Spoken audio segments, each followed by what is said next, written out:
انتہائی مصروفیت کے باوجود آپ کے اس علاقے میں آئے اور انہوں نے اپنا وقت دیا، جمعیت و جماعت کو دن بدن ترقی کی نئی راہ پر پہنچایا۔ اللہ تبارک و تعالی موصوف کو نظر بد سے بچائے اور مزید جمعیت و جماعت کی خدمت کرنے کی توفیق عطا فرمائے۔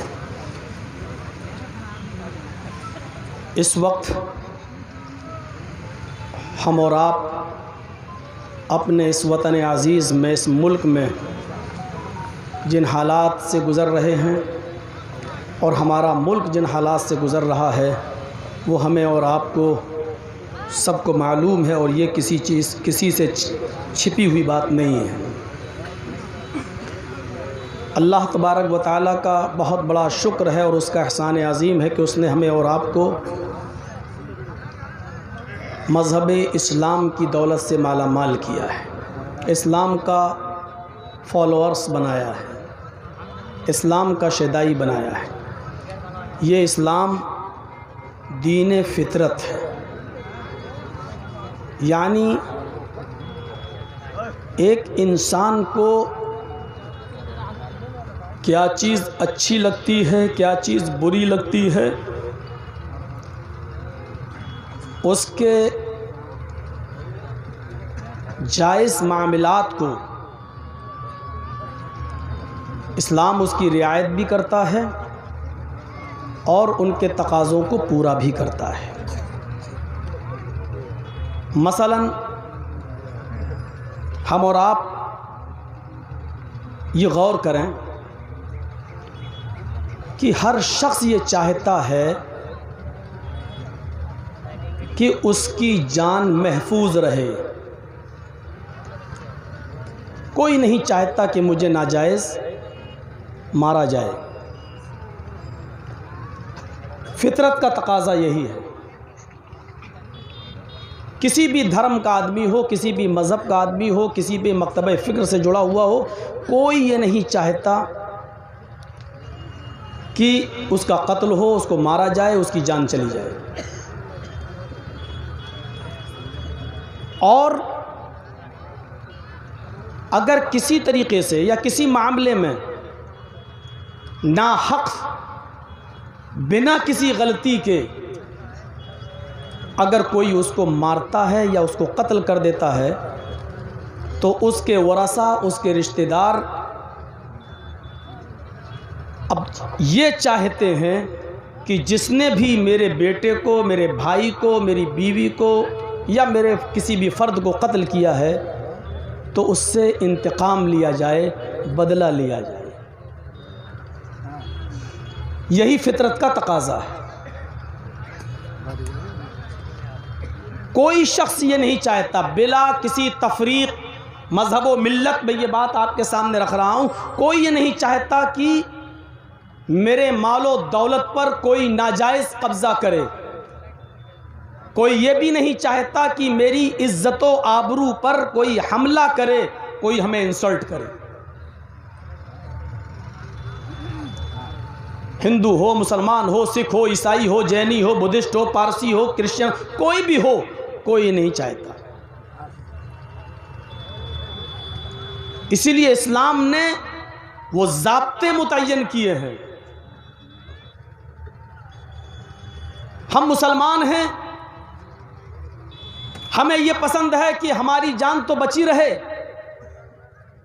لیکن ہم آپ کی جان لے لیں۔ یہ اسلام کی تعلیم نہیں ہے۔ آپ ہندو ہیں، آپ اگر یہ پسند کرتے ہیں کہ میری جان محفوظ رہے لیکن ہم ان کو قتل کر دیں یا مسلمان کو یا سکھ کو ہم مار ڈالیں تو اس کو بھی فطرت گوارا نہیں کرتی۔ اب غور کیجئے کہ اسلام نے جان، مال اور عزت و آبرو کی حفاظت کے لیے کیسے کیسے قانون وضع کیے ہیں اور کیسے کیسے احکام متعین کیے ہیں۔ جب ہمیں یہ پسند نہیں ہے کہ میری جان جائے تو دوسرے کو بھی یہ پسند نہیں ہے کہ میری جان جائے۔ اب ہم اگر کسی کی جان لیتے ہیں تو یہ بھی غلط، وہ کسی کی جان لیتا ہے تو وہ بھی غلط۔ قرآن کریم نے جان کی حفاظت کو اس بلندی پر پہنچا دیا یہ کہہ کر، من قتل نفسا بغیر نفس او فساد فی الارض فکأنما قتل الناس جميعا۔ اگر کسی نے نفس واحد کو، کسی ایک منشیہ کو، کسی ایک انسان کو قتل کر ڈالا بنا اس کے کوئی غلطی کیے ہوئے، بنا زمین میں فساد پھیلائے ہوئے، وہ اپنے گھر میں موجود تھا، وہ سڑک پر بھی نہیں نکلا، وہ کسی کو گالی گلوچ بھی نہیں کیا، وہ بیچارہ اپنے گھر میں اپنی بیوی بچوں کے ساتھ بیٹھا ہوا ہے، اور آپ کسی کے گھر میں گھس گئے اور اس کو قتل کر ڈالا۔ کوئی قید نہیں، چاہے وہ ہندو ہو یا مسلمان ہو، سکھ ہو یا عیسائی ہو، بدھسٹ ہو، پارسی ہو، کسی بھی مذہب کا ماننے والا ہو، اگر تم نے اس کو قتل کر ڈالا، اس نے کوئی غلطی نہیں کی، اس نے زمین میں کوئی فساد نہیں پھیلایا، تو اللہ تبارک و تعالیٰ کیا کہہ رہا ہے؟ قتل کرنے والا انسان یہ سمجھ لے، وہ قاتل یہ جان لے کہ اس نے کسی ایک منشیہ کو قتل نہیں کیا، اس نے کسی ایک جان کو قتل نہیں کیا۔ قتل الناس جميعا فکأنما قتل الناس جميعا، اس نے پورے وشو کی انسانیت کو، اس نے پورے دنیا کی انسانیت کو، اس نے پورے ورلڈ کی انسانیت کو اس نے قتل کر ڈالا۔ وہ ایک منشیہ کا قاتل نہیں ہے، وہ پوری انسانیت کا قاتل ہے۔ یہ جان کی حفاظت اس طریقے سے اسلام پیش کر رہا ہے۔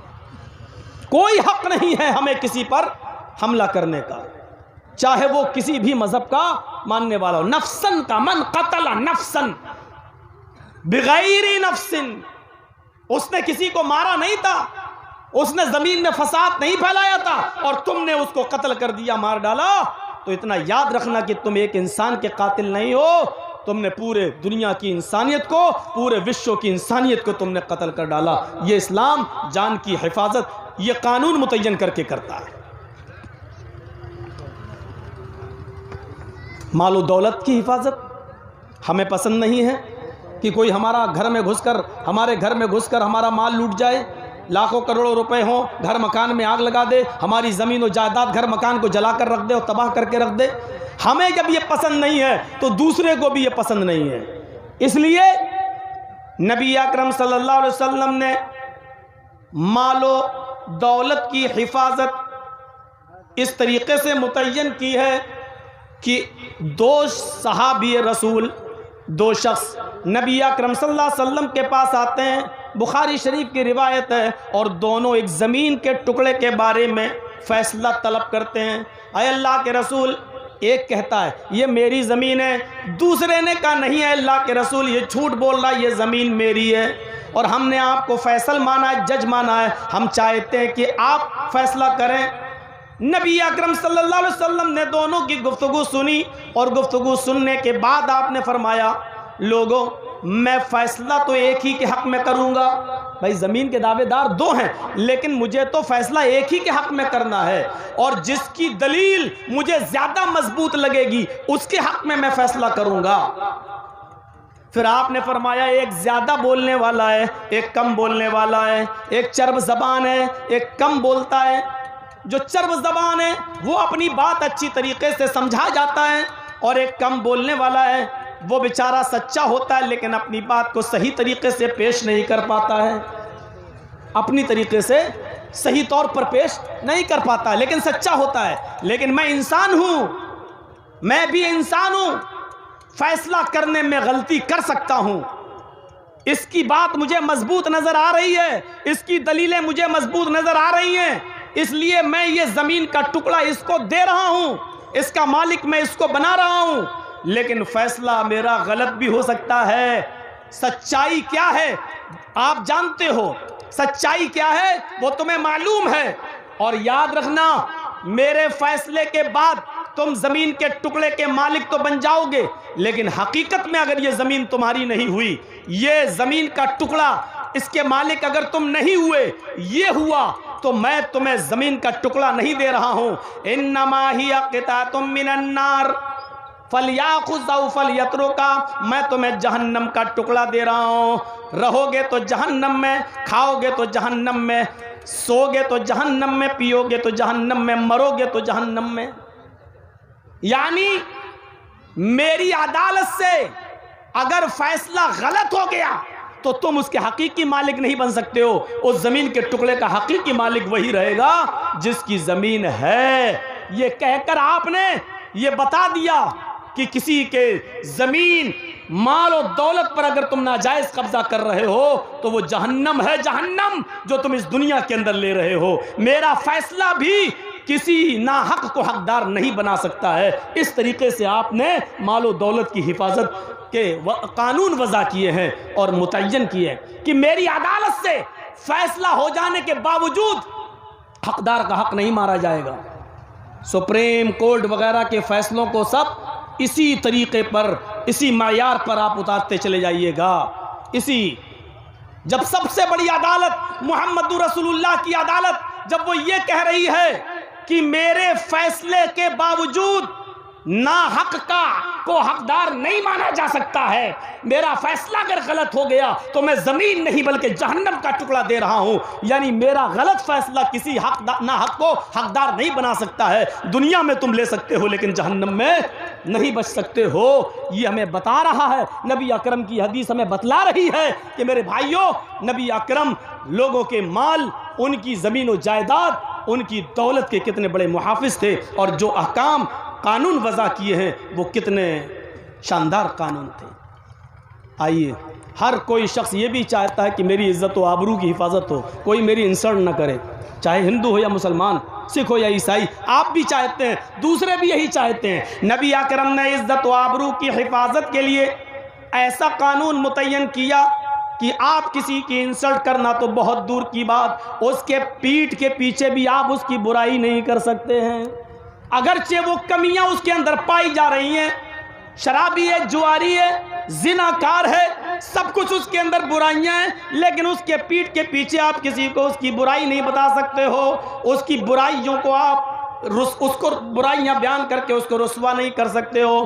نبی اکرم کہیں تشریف لے جا رہے ہیں، آپ کے ساتھ آپ کے صحابہ کی ایک جماعت ہے، چند لوگ راستے میں بیٹھے ہوئے ملتے ہیں جو حضرت ماعز ابن مالک الاسلمی کی غیبت کر رہے تھے۔ کاش ماعز نے اپنا جرم اللہ کے نبی کو نہ بتایا ہوتا، زناکاری والی بات نہ بتائی ہوتی تو ماعز کو قتل نہ کیا جاتا، پتھروں سے مار مار کے ان کو ہلاک نہ کیا جاتا۔ آج ماعز اس دنیا میں نہیں ہے، پتھروں سے مارا گیا ہے۔ حدیث کے الفاظ تو یہ ہیں کہ کتے کی طرح اس کو مارا گیا ہے، یہ لفظ کتا بھی استعمال کر دیا تھا۔ نبی اکرم صلی اللہ علیہ وسلم کو ماعز ابن مالک الاسلمی کی یہ برائی جو ان کے مرنے کے بعد، ان کے انتقال کے بعد جو یہ چند لوگ کر رہے تھے، یہ اچھی نہیں لگی۔ آپ خاموش رہے، کچھ آگے بڑھے تو آپ نے دیکھا کہ ایک گدھا مرا ہوا پڑا ہے، سڑا ہوا ہے، بدبو آ رہی ہے اور اس کے پیر پھیلے ہوئے ہیں۔ اللہ کے نبی نے ان لوگوں کو بلایا جو سڑک پر، روڈ پر بیٹھ کر غیبت کر رہے تھے۔ آپ نے کہا لو ادھر آؤ۔ جی اے اللہ کے رسول کہیے میرے لیے کیا حکم ہے؟ آپ نے بلایا، کہا اس سڑے ہوئے گدھے کا گوشت کھاؤ۔ کہا گدھے کا؟ ہاں، سڑے ہوئے کا۔ اے اللہ کے رسول یہ زندہ بھی ہوتا تو ہم نہیں کھاتے، کیونکہ آپ نے زندہ گدھا بھی حرام قرار دیا ہے، یہ تو مرا ہے اور سڑ بھی گیا اور بدبو بھی دے رہا ہے۔ آپ نے فرمایا ابھی ابھی تم نے اپنے بھائی کا جو گوشت کھایا ہے، سڑک پر بیٹھ کر جو ماعز ابن مالک الاسلمی کی جو غیبت کی ہے، جو برائی کی ہے، جو گوشت تم کھا کر آئے ہو، وہ اس سڑے ہوئے بدبودار گوشت سے زیادہ گندا اور بدبودار تھا، اس سے زیادہ بھیانک، اس سے زیادہ سڑا ہوا، اس سے زیادہ بدبودار تھا۔ غور کیجئے عزت و آبرو کی حفاظت کس طریقے سے اسلام متعین کر رہا ہے۔ آپ کسی چور، کسی زناکار، کسی شرابی کے منہ پر آپ اس کو شرابی تو کہہ سکتے ہو، سمجھا تو سکتے ہو، لیکن پیٹھ کے پیچھے کسی کو شرابی کہنے کا حق آپ کو نہیں ہے۔ اے فلاں آدمی شرابی، ارے وہ زناکار، آپ کو یہ کہنے کا حق نہیں، یعنی عزت و آبرو کی انسلٹ کرنے کی اجازت نہیں دیتا ہے یہ اسلام۔ اندازہ لگا سکتے ہیں؟ اور جان، مال، عزت و آبرو، ان چیزوں پر جب ہم غور کرتے ہیں پھر اس کے بعد میں ہم ذرا دلی کے حالات پر نظر ڈالیں اور غور کریں کیا ہے۔ پھر انسانی فطرت یہ بھی کہتی ہے، مولانا جرجیس کا بھائی اگر قتل کر دیا گیا تو جرجیس صاحب یہ چاہتے ہیں کہ میرے بھائی کے قاتل کو بھی قتل کیا جائے، یہ فطرت کا تقاضا ہے۔ اگر کوئی رمیش، کوئی راکیش اگر مارا گیا تو اس کا باپ، اس کا بھائی یہ چاہتا ہے کہ جس نے ہمارے بھائی کو یا بیٹے کو مارا، رمیش یا راکیش کو، اس کا قاتل اس کو بھی مارا جائے، اس کو بھی سولی پہ لٹکایا جائے۔ بیچ میں چند لوگ دونوں طرف سے بیٹھ کر صلح کروا دیتے ہیں، لیکن صلح کے باوجود ہم وقت کے حالات کے تناظر میں صلح تو کر لیتے ہیں، لیکن دل پھر بھی مطمئن نہیں ہوتا۔ دل یہی کہتا، چار آدمیوں کی بات مان تو رہا ہوں لیکن میرے بھائی کا قاتل زندہ کیسے ہے؟ میرے بھائیوں ذرا تصور کیجئے، نربھیا جو کیس ہے اور چار دوشی جو پھانسی، دیکھ لیجئے نربھیا کی ماں، یہ دل کی آواز، یہی فطرت کی آواز ہے۔ وہ کسی بھی قیمت پر معاف کرنے کے لیے تیار نہیں ہے اپنی بیٹی کے قاتل کو، کیونکہ یہی فطرت کی آواز ہے۔ حالانکہ ان چار دوشیوں میں ایک کی ماں رو رو کر برا حال اپنے گھر کا حال دکھا رہی ہے کہ کھانے کو نہیں ہے، پینے کو نہیں ہے، جھونپڑی ہے، باپ ہاتھ جوڑ کے معافی مانگ رہا ہے، لیکن ان تمام چیزوں کے باوجود نربھیا کی ماں کے آنکھوں میں وہی پرانا منظر ہے، وہ معاف نہیں کرنا چاہتی ہے، وہ سولی پہ لٹکتا ہوا دیکھنا چاہتی ہے۔ یہی فطرت کی آواز ہے۔ اس لیے اسلام نے پہلے تو یہ کہا ہے کہ کوئی کسی کو قتل نہ کرے، اگر قتل کرتا ہے تو وہ پوری انسانیت کا قاتل ہے، لیکن اگر کوئی قتل کر دیتا ہے، کوئی کسی کو مار دیتا ہے، تو پھر اسلام نے فطرت کے تقاضے کو زندہ رکھنے کے لیے قانون بھی وضع کیا ہے، پھر قاتل کو بھی قتل کیا جائے۔ خون کا بدلہ خون، آنکھ کا بدلہ آنکھ، کان کا بدلہ کان، دانت کا بدلہ دانت، جیسا جرم تم نے کیا ہے سزا بھی ویسی متعین کی ہے۔ یہی فطرت کی آواز تھی، یہی فطرت کا تقاضا تھا۔ تو میرے پیارے ساتھیوں، کوئی بھی ہو، عدل ہونا چاہیے ہمارے بھارت کے اندر، انصاف ہونا چاہیے ہمارے بھارت کے اندر، اور عدل جتنا مضبوط ہوگا دیش کے اندر ہنسا اتنی ہی زیادہ ختم ہوگی اور فساد کے دروازے اتنے زیادہ بند ہوں گے۔ حضرت عمر فاروق کے اس زمانے کو یاد کیجئے میرے بھائیوں، ملک شام کے اندر ایک بستی ہے، ذرا غور سے سنیے گا، بہت دلچسپ واقعہ سنا رہا ہوں آپ کو۔ ملک کس کا ہے؟ امیر المومنین کون ہیں؟ حضرت عمر۔ کہاں بیٹھتے ہیں؟ مدینے میں۔ اور ملک شام کا گورنر کون ہے؟ عمر ابن عاص۔ ملک شام کی ایک بستی ہے جس کا نام ہے ہیرا۔ اس ہیرا بستی کے اندر ایک مسلمان نے ایک ذمی کو قتل کر دیا، ایک ذمی کو۔ البدایہ والنہایہ میں حافظ ابن کثیر نے لکھا، کانا یہودیًا او مجوسیًا، وہ ذمی یا تو یہودی تھا یا مجوسی۔ ایک مسلمان نے ایک یہودی یا مجوسی کو قتل کر دیا۔ مدینے میں بیٹھے ہوئے حضرت عمر فاروق کے کانوں میں آواز گئی، ملک شام میں ہیرا بستی کے اندر ایک مسلمان نے ایک یہودی یا ایک مجوسی کا قتل کر دیا ہے۔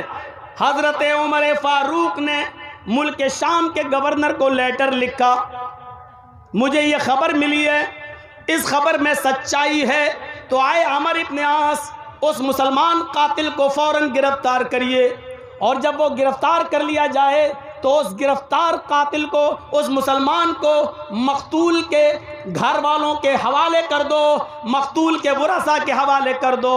وہ چاہیں تو معاف کر دیں، وہ چاہیں تو مال فدیہ لے کر، تاوان لے کر، دیت لے کر اس کو چھوڑ دیں، اور اگر وہ قتل چاہتے ہیں تو آئے عمر ابن عاص چوراہے پر لے جا کر اس یہودی یا مجوسی کے قاتل کو قتل کر دو۔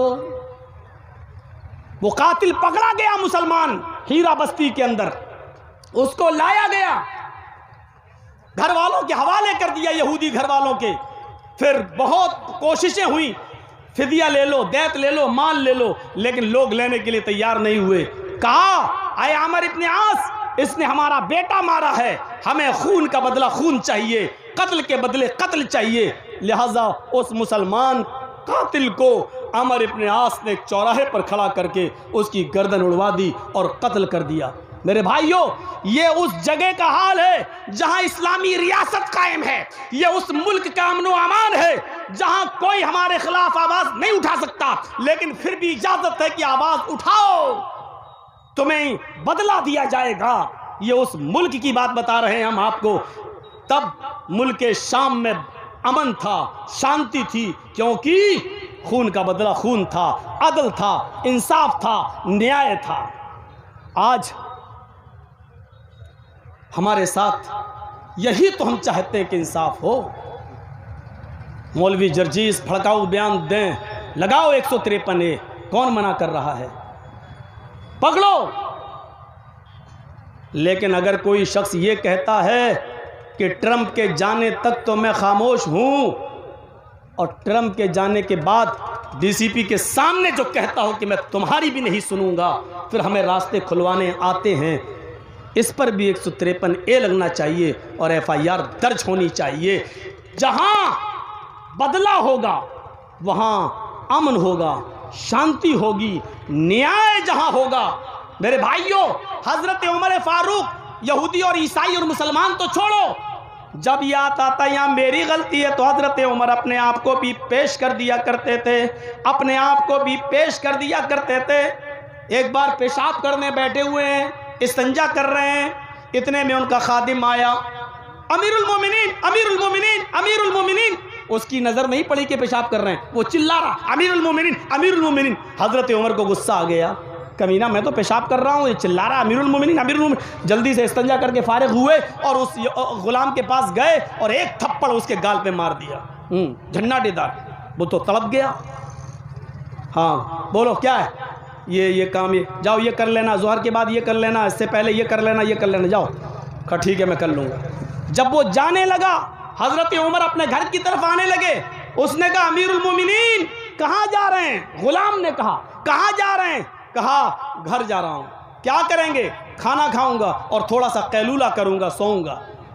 اس نے کہا امیر المومنین جب آپ گھر پہنچ جائیں اور کھانا کھا لیں، اور کھانا کھانے کے بعد جب بستر پر لیٹ جائیں تو ایک چادر جب آپ اپنے شریر پر اپنے جسم پہ ڈال لیں، چادر سے اپنا منہ چھپا لیں، تو چادر اوڑھتے وقت تھوڑی دیر داہنی کروٹ سے اپنی سوتے وقت تھوڑی سی نظر آج کے اس معاملے پہ ڈال لینا، تھوڑا سا غور کر لینا، اے امیر المومنین یہ تھپڑ جو آپ نے ابھی میرے داہنے گال پر مارا ہے، یہ تھپڑ آپ نے کہیں ناجائز تو نہیں مارا ہے؟ حضرت عمر نے کہا تم دیکھ نہیں رہے میں پیشاب کر رہا ہوں، تم کہہ رہے ہو امیر المومنین امیر المومنین امیر المومنین۔ کہا امیر المومنین میں اتنا بڑا بے وقوف نہیں ہوں، اگر میں نے پیشاب کرتے ہوئے آپ کو دیکھ لیا ہوتا تو میں کیوں چیختا؟ میری نظر آپ کے اوپر نہیں پڑی تھی، اس لیے میں چیختا رہا تاکہ آپ سن لیں اور نکل آئیں۔ حضرت عمر نے کہا واقعی تم نے مجھے دیکھا نہیں تھا؟ کہا نہیں۔ کہا تب تو میری غلطی ہے، گھر جا کر سوچنے کی ضرورت نہیں، ادھر آؤ، جن لوگوں کے سامنے میں نے تمہیں تھپڑ مارا ہے تم بھی اتنے لوگوں کے سامنے میرا بدلہ لے لو، انتقام لے لو، میرے گال پر تم بھی تھپڑ مار لو۔